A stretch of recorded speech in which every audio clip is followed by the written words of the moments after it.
मैं इस बिंदु पे अभी पिछले वीडियो में चर्चा कर रहा था कि क्यों बाबा साहब तर्क करने को आवश्यक समझते हैं और क्यों वो कहते हैं कि जिन्होंने किसी विषय पर जो बहस की है, जिन्होंने तर्क वितर्क किया है, उन्हीं लोगों का समाज क्या है, ऋणी रहा है।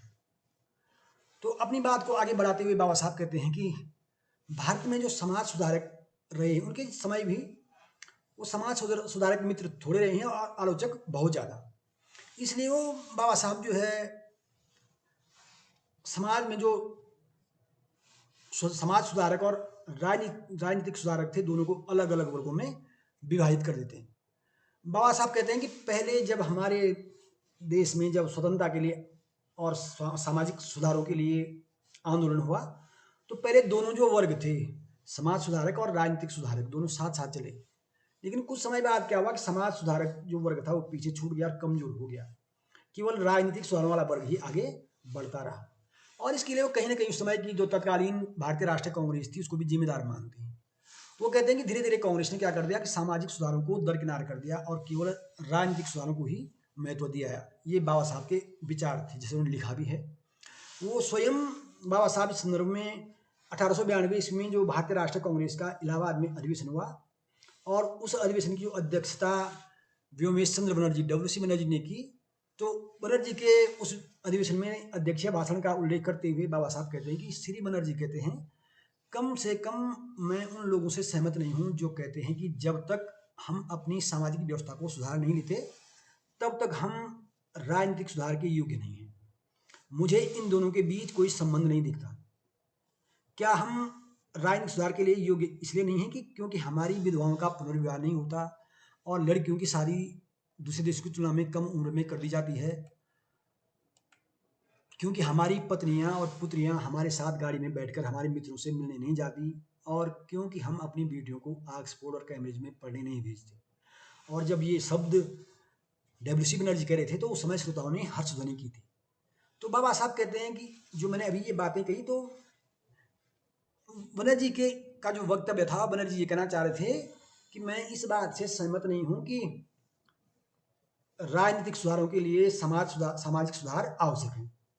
और वो इसीलिए कह रहे थे कि उसके पक्ष में जो जो तर्क दिए कि अगर हमारे समाज में सुधार नहीं होंगे तो क्या राजनीतिक सुधार उतने महत्वपूर्ण नहीं है। अर्थात बनर्जी का मानना ये था कि सामाजिक सुधारों के बिना भी राजनीतिक सुधार हो सकते हैं और होने चाहिए।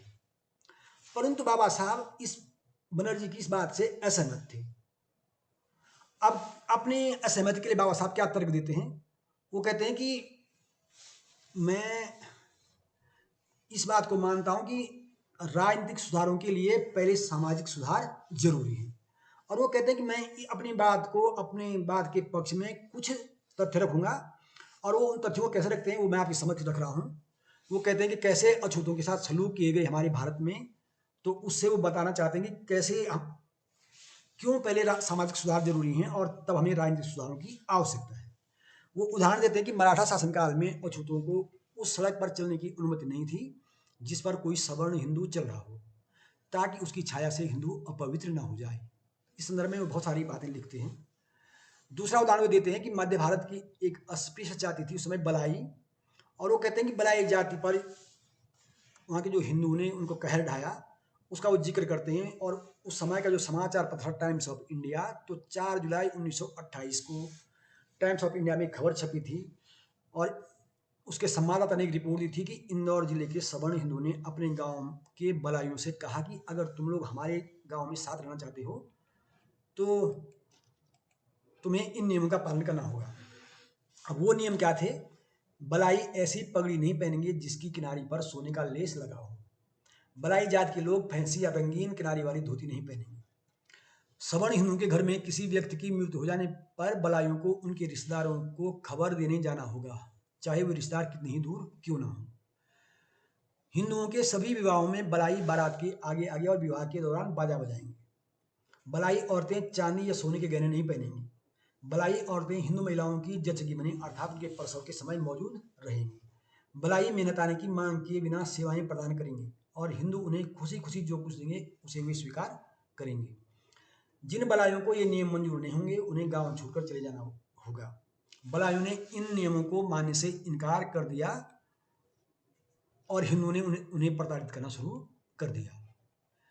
इसी तरह का उदाहरण वो गुजरात के तत्कालीन कविता गांव का भी देते हैं, जिसमें हिंदुओं ने अछूतों को हुक्म दिया कि वे अपने बच्चों को गांव के सरकारी स्कूल में पढ़ने न भेजें। अर्थात सवर्ण हिंदुओं ने उनको ऐसा आदेश दिया कि अछूत लोग सरकारी स्कूल में बच्चों को पढ़ने न भेजें।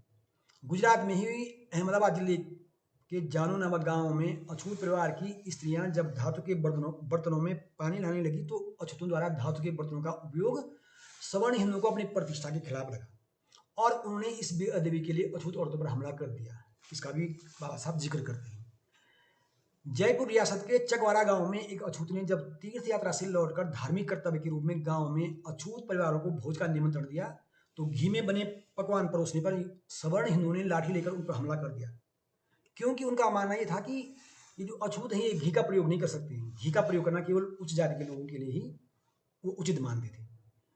तो यही बाबा साहब कहते हैं कि अछूत मेजबान इतना धृष्ट था कि घी में बना हुआ पकवान परोस रहा था और ये बात उच्च वर्ग के हिंदुओं को पसंद नहीं आई।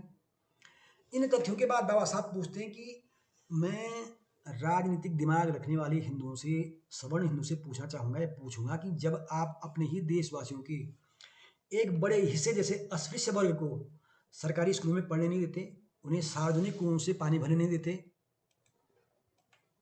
उन्हें इच्छानुसार कपड़े पहनने नहीं देते, उन्हें अपनी मन मर्जी के अनुसार खाना खाने नहीं देते, तब भी क्या आप राजनीतिक सत्ता पाने की योग्यता रखते हैं? अर्थात बाबा साहब कहना चाहते हैं कि जब हमारे समाज में एक वर्ग ऐसा है उसको अपनी इच्छा अनुसार कपड़ा पहनने का अधिकार नहीं है, अपनी इच्छा अनुसार खाना खाने का अधिकार नहीं है, न ही वो सरकारी स्कूल का प्रयोग कर सकता है, तो अगर हम स्वतंत्रता प्राप्त कर भी लेते हैं तो उस वर्ग के लिए स्वतंत्रता का क्या अर्थ रह जाएगा? आप बुद्धिजीवी वर्ग हैं, स्वयं इस तथ्य को समझ सकते हैं कि अगर हमारे समाज में इस तरह के भेदभाव होते रहेंगे तो वास्तव में उस वर्ग के लिए स्वतंत्रता का क्या अर्थ है? हम अपने संविधान की बात करते हैं, स्वतंत्रता, समानता, बंधुत्व, समानता हमारे संविधान में उल्लिखित है, परंतु जब तक वो समानता हमें ग्राउंड पर, जब तक हमें वो समानता प्रत्यक्ष रूप से समाज में नहीं दिखेगी तो वास्तव में जो ये बिंदु बाबा साहब ने उठाए हैं और जो मैंने एक बिंदु उत्तरकाशी का उठाया था, तो यद्यपि आज विद्यालयों में ऐसा भेदभाव नहीं है कि विद्यालयों में सब पढ़ते हैं समान रूप से, लेकिन फिर भी हमारे समाज में जैसे उत्तरकाशी वाली घटना है या तमाम ऐसी घटनाएं हमारे समाचार पत्रों में, सोशल मीडिया में आती रहती हैं, तो वास्तव में एक विचारणीय बिंदु है कि क्या स्वतंत्रता होने के बावजूद भी अगर सामाजिक समानता न हो तो जिस वर्ग के साथ सामाजिक असमानता है, जो सामाजिक भेदभाव का शिकार हो रहा है, क्या वास्तव में उसके लिए स्वतंत्रता का सही अर्थ है? या उसके लिए जरूरी नहीं है कि पहले सामाजिक समानता हो और तभी वो स्वतंत्रता का उपभोग कर पाएगा? ये विचारणीय बिंदु है। जैसे मैंने अभी कहा भी था कि हमारे तंत्र को ये भी देखना होगा कि जहाँ भी उत्पीड़न हो रहा है तो वो कहीं ना कहीं ऐसी कोई कार्य प्रणाली हो जिसमें स्वयं संज्ञान प्रशासन या हमारा तंत्र स्वयं संज्ञान ले। मेरे संज्ञान में तो भी यही आता है कि केवल सर्वोच्च न्यायालय या उच्च न्यायालय, कुछ न्यायालय ही कभी कभी हमारी बुद्धिजीवी न्यायाधीश कभी स्वयं संज्ञान लेते किसी घटना का, अन्यथा मेरी जानकारी में ये नहीं है कि किसी प्रशासनिक अधिकारी ने, किसी तंत्र के किसी इकाई ने स्वयं संज्ञान लिया हो और किसी घटना को रोक दिया हो।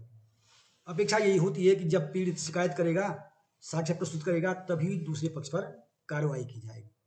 तो ये मैं समझता हूँ कि एक विचारणीय विषय है कि क्यों स्वतंत्रता के 75 वर्षों के बाद भी आज हम, या स्वतंत्रता के 7 दशक बीत जाने के बाद भी आज भी हमारे समाज में सामाजिक समानता नहीं है। और आज भी मुझे इसीलिए बाबा साहब का यह विचार प्रासंगिक लगता है कि सामाजिक समानता के बिना स्वतंत्रता अधूरी है। या हम कह सकते हैं जब तक सामाजिक समानता स्थापित नहीं होती है तब तक राजनीतिक सत्ता उतना लाभकारी या उसका कोई महत्व नहीं है। यही मैं संदेश देना चाहूँगा कि हम कुछ ऐसा तंत्र विकसित करें या हमारा तंत्र या हमारा समाज में ऐसा बुद्धिजीवी वर्ग इन बातों पर ध्यान दे कि हमारे यहाँ जो सामाजिक भेदभाव हो रहे हैं उनको हम न होने दें। इसमें एक बड़ी भूमिका बुद्धिजीवी वर्ग की हो सकती है और तभी हमारी समाज में जो ये सामाजिक असमानता है वो दूर हो सकेगी।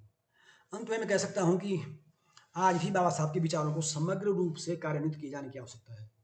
जब हमने स्वतंत्रता प्राप्त कर ली है और हमारे संविधान में समानता, स्वतंत्रता और बंधुत्व को प्रभुता दी गई है, तब